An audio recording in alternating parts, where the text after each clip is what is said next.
भारत की परंपरा बेटी को पूजने की परंपरा है। लाली भाई है हमारे घर, लाली भाई है, लक्ष्मी आई है हमारे घर, खुशियां मनाते हैं लोग।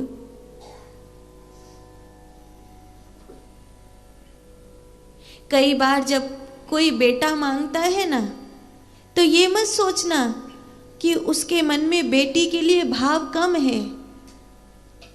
बेटे को मांगने का जो उद्देश्य है वो ये है कि जब मेरे कंधे कमजोर पड़ जाएंगे, जब मेरा शरीर बूढ़ा होने लगेगा, तब मेरी बेटी की रक्षा के लिए उसका भाई होना चाहिए। जितना प्यार मैं मेरी बेटी को करता हूं, उतना प्यार मेरी बेटी को करने वाला मेरे बाद कोई होना चाहिए। इसीलिए एक बाप चाहता है, इसीलिए एक, लेकिन लोगों ने उसका उल्टा कर दिया। लोगों ने उसको उल्टा कर दिया कि देखो बेटा के लिए मांग रहे हैं। ऐसे तो कई नव दंपति हैं, हमें तो कोई बेटा बेटा की चाह नहीं है, हमारे तो एक लड़की है, हम उसमें तो खुश हैं, हमें तो कोई ऐसा लड़का वड़का का भाव नहीं है। ये तो दुनिया कहती है बेटा बेटी में भेद है, हमारे लिए तो बेटा बेटी में कोई भेद नहीं है।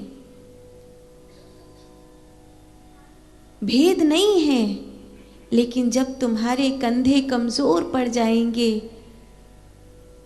तब कम से कम एक तो अपनी बेटी के लिए छोड़ करके जाओ, जिसकी बाजू की ताकत हमेशा उसकी रक्षा करे, जो कभी अकेली अपने आप को समझे ही नहीं।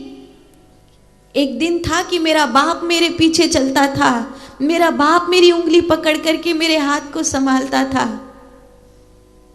कम से कम एक दिन ऐसा आए जब कहे कि एक दिन मेरा भाई है कि मेरे पीछे साथ चलता है, मेरा भाई मेरा हाथ संभालता है। इतनी छोटी सोच नहीं हो सकती आपकी कि हम तो एक लड़की में खुश हैं जी, ये तो बड़े बूढ़ों का है कि बेटा नहीं होगा तो वंश नहीं चलेगा। नहीं, बात ये नहीं है कि बेटा नहीं होगा तो वंश नहीं चलेगा। बात ये है कि बेटा नहीं होगा तो तुम्हारी बेटी का मायका जिंदा नहीं रहेगा। एक तो चाहिए ना वंशज, जो बाप को देखे और फिर उसको देखे तो कहे कि कभी कभी भैया मुझे पापा जैसे लगते हैं। और बहन कहती है, बहुत कई बार अब छोटी बहन को कहते देखा गया कि मेरा भैया और पापा एक जैसे हैं दोनों। अच्छा, कई बार बाप प्यार की वजह से नहीं मारता, उसकी कसर भैया पूरी कर लेता है। और कई बार भाई बहुत प्यार करता है, नहीं मारता, तो बाप ठुकाई कर लेता है। पर वो मान है, वो लक्ष्मी है, इसे मारना भैया मैं मेरे 6 पुत्रों की हत्या माफ कर सकती हूं, पर इसकी हत्या क्षमा नहीं कर पाऊंगी।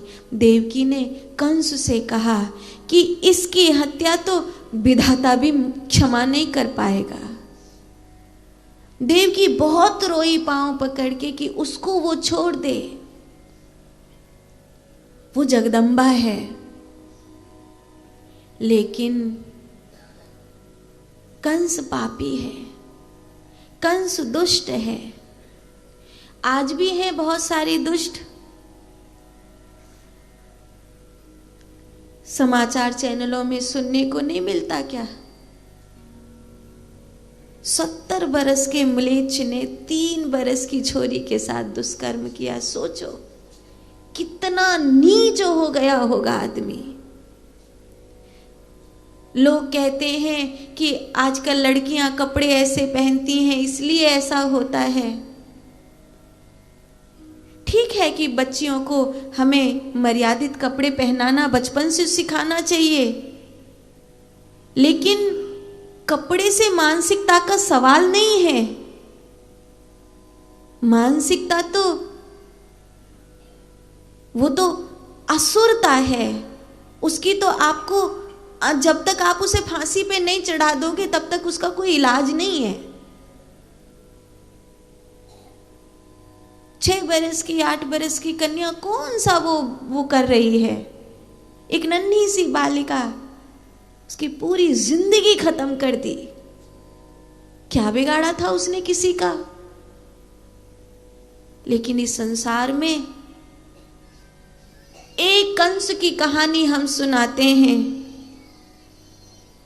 एक कंस की कहानी इसलिए सुनाते हैं कि शायद किसी को समझ में आ जाए कि कंस मत बनो, कृष्ण बनो।